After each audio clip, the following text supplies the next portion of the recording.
Yard Act make their long-awaited return with new album. Where's my Utopia? Now, Yanni, where's your Utopia?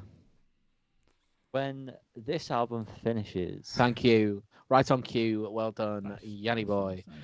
Um, Cheers. now I don't really think any of us have really enjoyed any of these Yard Act singles leading up to the album. Is that correct? I mean, Cal, I've not enjoyed any of You liked 100% Here's a Endurance, didn't you? I can't remember. Probably not. Or was 'cause it I've never Tall listened to Poppies it that you liked? I've not He listened didn't to it like again. Tall So. Poppies. I remember him hating Tall Poppies. Okay, fair enough.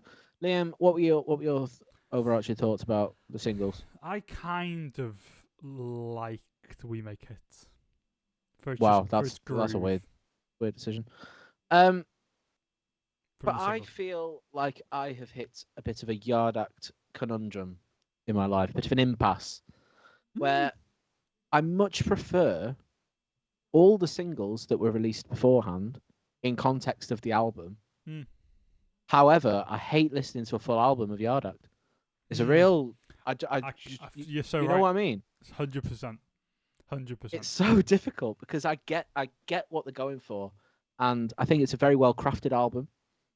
The musical direction is so much more enjoyable for me. The Overload, obviously intentionally, was their musical style, but it just felt a little bit sparse. This feels like a lot more mature, a lot more going on. It's more enticing.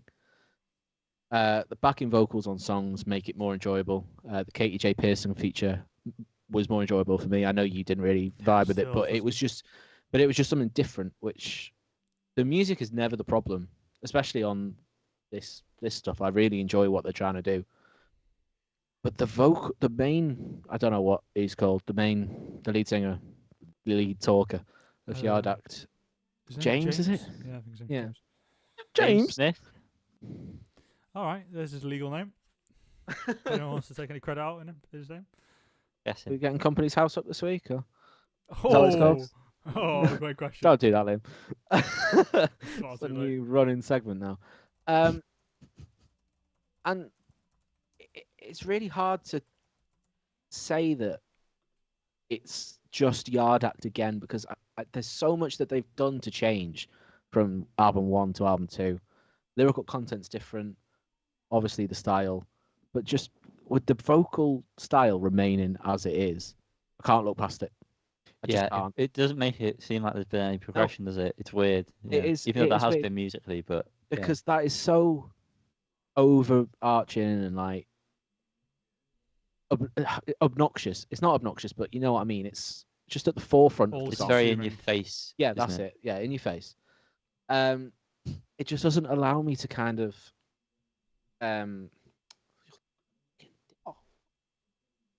it won't let me God, have you cat. in it. She just wants that kiss, Liam. Kisses. I don't know where I was at. It doesn't allow me to kind of just sit back and enjoy the album for what they're intending it to be, which is fundamentally a good album.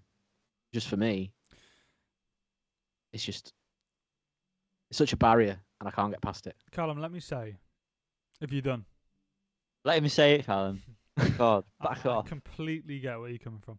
I also feel the same in that I think that what they've done here and the changes they've gone for are interesting. They're different. It's a good step.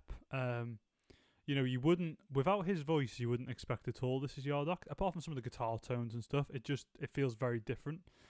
Musically, at least, the use of samples, the audio clips between tracks and stuff. It's a very well crafted album, and I would say, in that respect, the producers done a great job. I don't think some of the mixes are great necessarily, but some of those like extra bits, it's all pretty cool. So I think they've really kind of pushed into that territory quite well. But yeah, there's something about it, and maybe it's just his voice that just kind of holds everything back a little bit. And I don't feel like they're kind of fully hitting the mark on all those creative ideas. It definitely feels like one of those where maybe next time they'll really hit. And I'm glad that they've at least tried to do something different. 100%. Because I don't think they could have done another album of Overload. the No, Overload. absolutely not. Um, I do. What was the track they released? The trench coat thing. Transcript Museum, yeah. That was a good stopgap between the Overload in terms of like lyrical content and like this style going a bit more dancey. So It's not they've dancey, but, said you know. on Instagram. So it's produced by Remy Kabaka. They said on what's funny. Go on. Don't worry Oh, last week. Let's go Yeah. back. Okay, sorry. Different Remy. They said on Instagram that they kind of met with him. I can't remember the exact details, but they did the What date and time, they Liam? did Specifics. the Trenchcoat Museum as a kind of tester with him, see how they work together, and they were a big fan of that, and then went back to make this album. So you can see where, like, I mean, Trenchcoat Museum definitely is a very big departure from that first album. And maybe the thing that kind of stands out about that is it's an instrumental, isn't it? Is there vocals in it? I've not Some listened to I it in a don't. little while. I remember liking it at the time. Yeah, you did. Haven't revisited it now, so. Oh, there definitely are vocals. I've made it up. It's an instrumental. But still, yeah, that was my fact. I've told it. So carry on, Callum. Favorite tracks? Personally, I think Dream Job has really grown on me since listening to the album. That's where the backing vocals are kind of like the catchy bit, so they kind of stick out a bit more in my mind. I also quite like Fizzy Fish, despite that being so geared towards his vocal delivery. I think when that's like the direction they go, it works, but when it's on top of more interesting ideas, it doesn't necessarily work. I also like Grifter's Grief. Yeah, they were my three Yeah, Grifter's standouts, Grief I is think. very interesting. I don't know if I love it really as a song, but that's one that definitely stood out to me as they were kind of trying a lot of different stuff on there. And I quite like the closer, Vinyl for the North. Yeah, I I was thought it going was to pretty say funky. that's my favorite out of all of these songs. Yeah, that was It interesting. feels like a sort of the lazy song, you know, with David Byrne. Like it's a weird crossover of like that style of vocal, but Bruno then that Mars. kind of yeah. There's a lot of this album as well that kind of gives me like a Streets feel, like instrumentals, parts of the instrumentals. Do you know what I mean? Like just the odd bit, and you can imagine Skinny using stuff on the streets stuff. But I've seen a few people. I've seen a few people compare it to a bit of Pulp as well. I don't personally get that, but there's some Gorillaz like Plastic Beach era that I can hear in Yeah. What beach? some of the songs. What beach? Plazzy. Yeah, Plastic Beach. That's what you said. Yeah, it's good. Fucking. I I thought you was said very like, worried then. it sounded like you said classic beach. And I was like, what? Classic beach. That's a classic beach. That full sand and that classic. Yeah, I think the thing with this album is I can definitely, and I'm sure, Yanni, I don't know if you've already said much already in respect to this, but we can appreciate that they've kind of pushed the boat out and are trying something new, and I think they're doing the right thing and doing that, and they've done it relatively well. It just hasn't. Maybe it's fatigue from us, you know. Maybe it's we did a full album of that voice with very scarce instrumentals and stuff, so you kind of run tired of that quite quick. The Peanuts came on the other day on Shuffle, and I was genuinely like taken aback at like how they used to sound. They you know grow what I mean? them in factories, don't they? They do. They grow in factories apparently. Carl knows all about that. Absolutely. But yeah, it is very interesting. It's just maybe it does. Maybe it does. I can see why people think this is a great like lease of life. Do you know what I mean for the band, or breath of fresh air, or whatever? I can see where that point of view comes from. It just isn't landing so well on this lap. Yeah.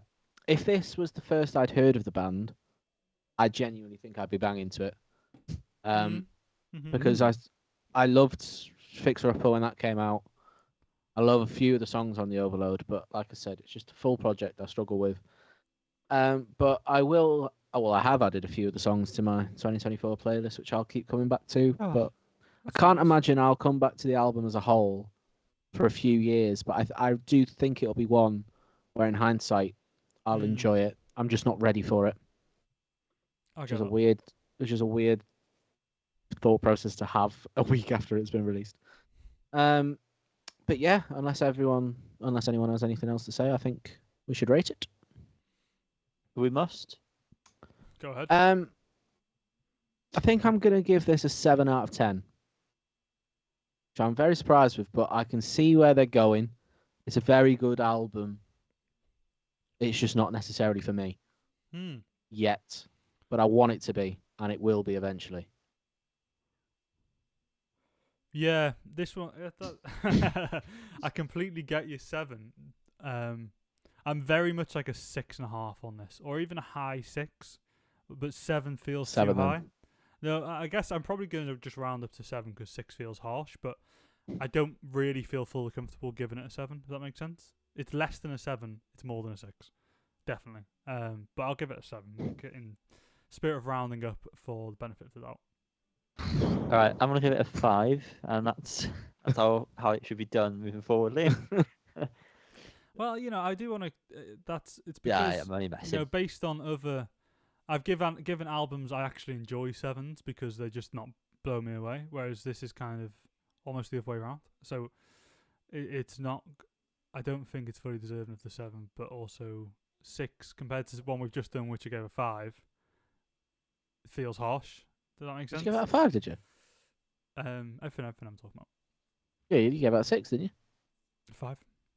Give it a 5. We gave it a Yeah. 6. Wow. 5. Watch the video to find out more. Which if It's I'd linked. given it a 6, I would have been much more comfortable with 7 on this. So it's just that kind of. Anyway, numbers. So that gives us a Fool's rating of 6. 7 or 6 even. No, 6. 7. Did I give it a 7 in the end? Oh, who gives it? I Work it out. yeah. Work it out. It doesn't actually mean anything. Are we bidding off those stickers that you spent quite a while making? Well, yeah, He because doesn't put them on. They don't work with the new thing, and I can't be asked making new ones. So. Yeah, man. That's a vibe. Please what you think of the album. Are we wrong? Yes, probably. Tell us nicely or funnily, because I get a kick out of it. Either way, I just want engagement. Do what you want. Engage. Engage with me. Bye. Engage. Bye. Engage.